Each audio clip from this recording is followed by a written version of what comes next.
Fogging ಕಾರ್ಯಕ್ಕೆ ಚಾಲನೆ.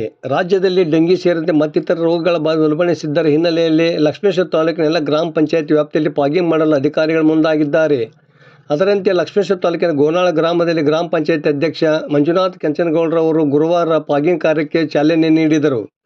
ಈ ಸಂದರ್ಭದಲ್ಲಿ ಗ್ರಾಮ ಪಂಚಾಯತ್ ಸದಸ್ಯ ಪದ್ಮರಾಜ ಪಾಟೀಲ, ಕರಿಯಪ್ಪಗೌಡ ಹೊಸಗೌಡ್ರ, ಅಣ್ಣಪ್ಪ ರಾಮಗೇರಿ, ಭರಮಣ್ಣ ರೊಟ್ಟಿಗೌಡ, ನಿಂಗನಗೌಡ ಮರ್ಲಿಂಗನಗೌಡ, ಚಂದ್ರು ತಳವಾರ, ಬಸವರಾಜ ಮಲ್ಲೂರ, ನಿಂಗನಗೌಡ ಮಣಕಟ್ಟೆನ, ಗಂಗಾಧರ ಮಾದಾರ ಸೇರಿದಂತೆ ಮತ್ತಿತರರು ಇದ್ದರು.